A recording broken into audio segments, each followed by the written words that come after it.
اعوذ باللہ من الشیطان الرجیم بسم اللہ الرحمن الرحیم ربی اشرح لی صدری ویسر لی امری واحلل عقدۃ من لسانی یفقہوا قولی۔ محترم سامعین، السلام علیکم ورحمۃ اللہ وبرکاتہ۔ کل ہم نے بات کی تھی کہ قرآن کریم کے اندر روزے کی فرضیت سے متعلق کون سی آیات نازل ہوئی ہیں اور ان کا کیا ان کے کیا معنی ہیں اور کیا مقاصد ہیں۔ آج ہم بات کریں گے کہ روزے کی فضیلت کیا ہے۔ جیسا کہ ہم جانتے ہیں کہ قرآن کریم کی جو آیت ہم نے سورہ بقرہ کی کل ہم نے پڑھی اور سمجھی 183، تو اس میں جیسے کہ بتایا گیا ہے کہ یہ لعلکم تتقون کہ روزے اس لیے تم پر فرض کیے گئے ہیں کہ ہو سکتا ہے روزے رکھ کے تم میں تقوی پیدا ہو جائے، پرہیزگاری پیدا ہو جائے۔ تو اسی طرح سے کچھ حدیث مبارکہ ہیں جن سے روزے کی فضیلت اور اہمیت واضح ہوتی ہے۔ دیکھتے ہیں ایک بڑی پیاری حدیث ہے، بہت مختصر اور بہت ہی جامع، اور اس کے اندر رسول اللہ صلی اللہ علیہ وسلم نے بڑی وضاحت کے ساتھ بہت خوبصورت مثال سے اس کو واضح کیا ہے کہ روزہ کیا ہے۔ رسول اللہ صلی اللہ علیہ وسلم نے فرمایا الصیام جنۃ من النار کجنۃ احدکم من القتال، کہ سیام یعنی روزہ جو ہے جنہ ہے۔ جنہ کا مطلب ہوتا ہے جنتن کہتے ہیں ڈھال کو، جو جنگ میں لڑائی میں پہلے استعمال ہوتی تھی ڈھال، اور یہ ڈھال ایک طرح سے ابھی تک مثال کے طور پہ استعمال کی جاتی ہے۔ دیکھیے جو پولیس کے لوگ ہیں وہ بھی اپنی حفاظت کے لیے ایک ڈھال استعمال کرتے ہیں، شیلڈ جس کو کہتے ہیں۔ تو اسی طرح سے روزے کو اللہ کے رسول صلی اللہ علیہ وسلم نے جو مشابہت دی ہے اور جس مثال سے واضح کیا ہے وہ ہے ڈھال، کہ روزہ جو ہے ڈھال ہے۔ اب روزہ ڈھال کس طرح ہے کہ جنۃ من النار، یعنی ڈھال ہے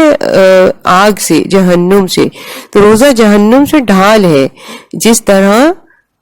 تمہارے ہاتھ میں ایک ڈھال ہوتی ہے لڑائی کے دوران، قتال کے دوران۔ تو دیکھیے کہ روزے کو جو مشابہت دی ہے رسول اللہ صلی اللہ علیہ وسلم نے، وہ کتنی بہترین مشابہت ہے اور کتنی بہترین مثال ہے۔ یقیناً یہ روزہ جو ہے گناہوں سے ہمیں بچاتا ہے۔ ہم جب روزے سے ہوتے ہیں تو ہم کہتے ہیں کہ بھئی ہمیں اس کام سے رک جانا ہے اس لیے کہ ہم روزے سے ہیں، تو گویا کہ وہ ایک ڈھال کا کردار ادا کرتا ہے، ایک ڈھال کا کام انجام دیتا ہے۔ اسی طرح آگے جب ہم جاتے ہیں اور دیکھتے ہیں کہ روزہ جو ہے وہ ہمارے لیے کیا اہمیت رکھتا ہے ہماری زندگی کے اندر، تو ہمیں یہ معلوم ہوتا ہے کہ روزے کے روحانی فوائد تو ہیں، لیکن روزے کے طبی فوائد بھی ہیں، اجتماعی فوائد بھی ہیں۔ تو اب دیکھیں روحانی فوائد کی جب ہم بات کرتے ہیں تو سب سے بڑی جو صفت ہمارے اندر پیدا ہوتی ہے وہ صبر کی ہے، یعنی صبر جو ہمارے اندر پیدا ہوتا ہے، ہمیں اپنے آپ پر روزہ جو ہے وہ ایک کنٹرول کرنا سکھاتا ہے، اور کنٹرول کرنے میں جو سب سے بڑا کنٹرول ہے، یعنی جو روزے کے ذریعے ہمیں حاصل ہوتا ہے، وہ ہماری دو خواہشات پر ہوتا ہے۔ ایک ہماری کھانے پینے کی خواہش ہے کہ جب ہمیں بھوک لگتی ہے ہم فوراً کچھ نہ کچھ کھانا چاہتے ہیں اور کھا لیتے ہیں۔ اسی طرح دوسری خواہش جو ہے وہ جنسی خواہش ہے، تو اس کے بھی یعنی پورے کرنے کے طور طریقے، ادب و آداب قرآن میں اور سنت رسول کے ذریعے اور احکامات کے ذریعے اور اخلاقیات کے ذریعے ہم تک پہنچائے گئے ہیں وہ کوئی ایسی چیز نہیں ہے کہ جو غلط ہو. اللہ تعالیٰ نے انسان کے اندر یہ جذبہ رکھا ہے، لیکن تمام جذبات کی طرح ان جذبات کی روک تھام کے اور ان جذبات کی کے وقت اوقات سمجھا دیے گئے ہیں، اور انسان اس میں سب سے زیادہ اعلیٰ درجہ رکھتا ہے. جانور جو ہیں وہ اپنے اوپر کنٹرول نہیں رکھتے ہیں، لیکن اس کے باوجود جانوروں کے اندر جو اللہ تعالیٰ نے ودیت کر دی ہے بہت ساری چیزیں، مثلا یہ کہ ایک آڑ میں ہونا، ایک طرف چلے جانا، جو بھی کچھ ہے، تو وہ جانور بھی ان کے ساتھ یعنی ان اپنے اندر ودیت کردہ وہ جو اوصاف ہیں انہی کے تحت وہ اپنی زندگی کو گزارتے ہیں. اسی طرح انسان کو بھی اللہ تعالیٰ نے آزاد نہیں چھوڑا ہے ان دونوں معاملات کے اندر. تو جو کھانے پینے کی خواہش ہے اس کو بھی تابع رکھا ہے. سب سے بنیادی چیز اس کے اندر حلال ہے، حلال کھانا، حرام کھانے سے پرہیز کرنا. اور دوسری بات یہ کہ ایک محدود طریقے پہ، یعنی لامحدود نہیں بلکہ محدود طریقے پر اس کا استعمال. کلو واشربوا ولا تسرفوا، یعنی کھاؤ پیو لیکن اسراف سے بچو. تو یہ قرآن کی آیت ہے. تو اس میں یہ جو ہدایات ہے ہمارے لیے دونوں معاملات کے اندر وہ ہمارے سامنے واضح ہے. روزہ جو ہے ان دونوں معاملات پر کنٹرول کرنا سکھاتا ہے. آج کے دور میں ہم دیکھتے ہیں کہ یہ دونوں معاملات آؤٹ آف کنٹرول ہو گئے کہ لوگ جب دل چاہتا ہے سڑک پہ کھڑے ہو کے کچھ خریدتے ہیں، کھانا شروع کر دیتے ہیں. کوئی ادب تہذیب نہیں. جس کا کسی کا مال چاہے جب چاہے چھین لیا، ہڑپ کر لیا، کھا لیا. حرام حلال کی کوئی تمیز نہیں ہے کہ بس مجھے اپنا پیٹ بھرنا ہے، اپنے بچوں کا پیٹ بھرنا ہے، خواہ وہ کسی طرح بھی ہو. تو یہ جو معاملات ہیں یہ دونوں سکھا دیے گئے ہیں. اسی طرح سے جو جنسی جذبہ ہے اس کی تسکین کے لیے حرام اور حلال دونوں طریقے، جائز ناجائز دونوں طریقے واضح ہیں، اور ان پر انسان کو چاہیے کہ وہ اپنے اوپر کنٹرول رکھے. تو روزے دار کو اس کی اجازت کیونکہ نہیں ہے، اور روزہ افطار کرنے کے بعد رات میں اس کی اجازت دی گئی ہے، تو یہ بھی پورا دن ایک طرح سے کنٹرول رکھنا یہ ایک طریقہ سکھایا گیا ہے، اور ایک ٹریننگ ہے، بہت بڑی ٹریننگ ہے. تو آج کے دور میں اس کی اہمیت بہت زیادہ بڑھ چکی ہے. تو اب ہم سمجھ سکتے ہیں کہ روزہ ہمیں دونوں یعنی ہماری جو خواہشات ہیں جو بڑی شدت کے ساتھ ابھرتی ہیں، اور بہت ہی انسان اس کے اندر بہت تیزی اور بہت جلدی دکھاتا ہے، یہاں تک کہ وہ ان حدود کو کراس کر جاتا ہے جو کہ اللہ تعالیٰ نے اس سلسلے میں ہمارے اوپر عائد کر دی ہیں. تو اس پر کنٹرول روزہ ہمیں سکھاتا ہے. اس کے بعد روزے کے اجتماعی فوائد میں سے یہ ہے کہ اس میں امت مسلمہ میں جو ایک اتحاد اور نظم و نسق کی کیفیت پیدا ہوتی ہے یہ پوری عالمی سطح پر ہوتی ہے. کہ دیکھیے پوری دنیا کے مسلمان اس وقت روزے سے ہیں، یا روزہ رکھ رہے ہیں، یا سحری کر رہے ہیں، یا روزہ کھول رہے ہیں. مختلف جگہوں پر مختلف ہے، لیکن یہی ماہ رمضان ہے، ایک دو دن کے فرق سے، کہ یہ پوری دنیا کے مسلمانوں کے لیے اس وقت موجود ہے. ایسا نہیں ہے کہ کچھ لوگ جو ہیں وہ 2 مہینے بعد روزے رکھیں گے، کچھ رکھ چکے ہیں. نہیں، یہی ماہ مبارک ہے کہ اس میں ہم سب پوری دنیا کے مسلمان جو ہیں وہ ایک ساتھ یہ عبادت کر رہے ہیں. تو ایک تو یہ بات ہو گئی کہ یہ امت مسلمہ میں بھی اتحاد کی جو کیفیت ہمیں نظر آنی چاہیے وہ اس ماہ مبارک کے توسط سے یہ ہماری ٹریننگ ہو رہی ہے کہ ہمیں کس طرح اتحاد کا مظاہرہ کرنا ہے، یکجہتی کا مظاہرہ کرنا ہے. اس کے بعد میں عدل و انصاف اور مساوات جو ہے نا یہ، اور اس کو جیسے کہا ہے شہر التراحم، یعنی آپس میں ایک دوسرے کے ساتھ رحم دلی کا مہینہ ہے یہ. جب ہم روزہ رکھتے ہیں تو ہمیں احساس ہوتا ہے کہ دوسرے کا بھی ہوگا، اس کو کچھ ہمیں کھلانا پلانا ہے. اور یہ جو ہے کہ جو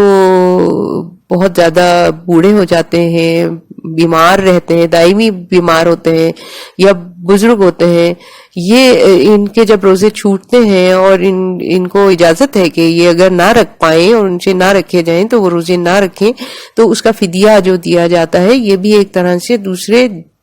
جوان لوگوں کو جو کہ روزے رکھتے ہیں اور اس میں ان کے پاس اتنا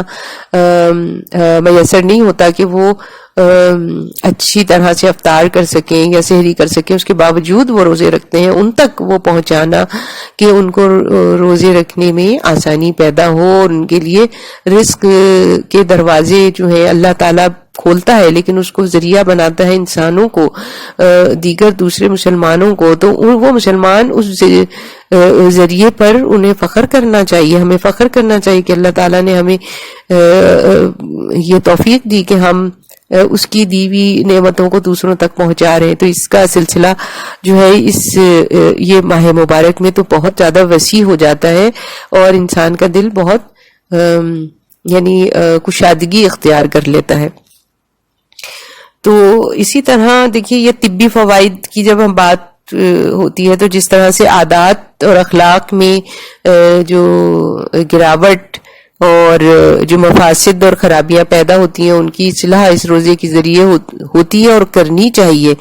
ورنہ اس کا کیا فائدہ۔ تو اسی طرح سے معدے کی اصلاح بھی ہوتی ہے، آنتوں کی اصلاح بھی ہوتی ہے، جسم کی اصلاح بھی ہوتی ہے۔ طبی فوائد یہ ہے کہ جسم کو فضلات اور بیکار اجزاء سے پاک اور صاف کرنے والی یہ واحد عبادت ہے، یعنی اس عبادت کے ذریعے جو ہمارے جسم کے اندر زائد چربی ہے یا زائد اس طرح کی چیزیں ہیں کہ جو فضلات ہیں یا بیکار کی چیزیں ہیں، وہ بیکار کے اجزاء ہیں جو پیدا ہو گئے، وہ جسم ہمارا ان سے پاک اور صاف ہو جاتا ہے، بشرط یہ کہ ہم یہ جو افطاریاں اور شہری میں جو ہم بے جا اور یہ سمجھ لیجئے کہ ایسی فضول غذائیں استعمال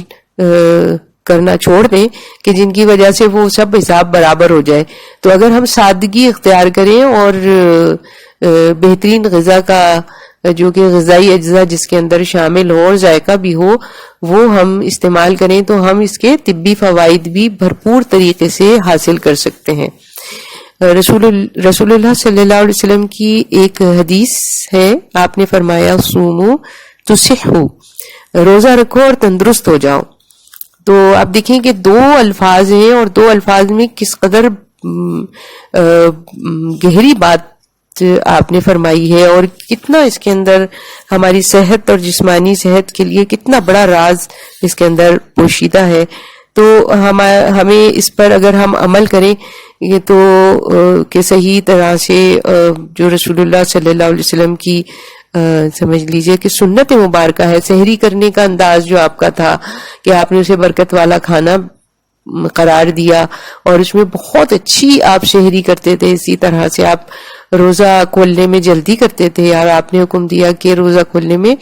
یعنی تیزی دکھایا کرو، جیسے ہی اس کا ٹائم ہو جائے روزہ کھول لیا کرو، اور پھر شروع کھجور سے روزہ کھولنا، پانی سے روزہ کھولنا اگر کھجور میسر نہیں ہے تو کھجور ہمارے جسم میں جا کے کیا ہمارے جسم پر کیا اثرات مرتب کرتی ہے یہ تو ایک الگ مطلب تفصیل طلب بات ہے، لیکن مختصر یہ کہ سنت رسول ہے۔ یقیناً ہم پوری دنیا کے مسلمان جو یہ کھجور سے روزہ کھولتے ہیں یقیناً اس کی افادیت، طبی افادیت، اس کی غذائی افادیت ہمارے جسم کے لیے اتنی زیادہ ہے کہ ہم شاید اس کی تہ تک نہیں پہنچ سکتے۔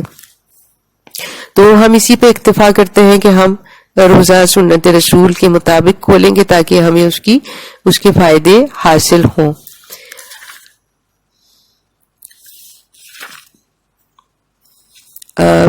میرا خیال ہے کہ ہم آج اس کو یہیں تک رکھتے ہیں اور انشاءاللہ کل ہم ایک نئے موضوع پر بات کریں گے روزے کے حوالے سے، اور کہ روزہ جو ہے وہ ہمارے لیے اور کس طرح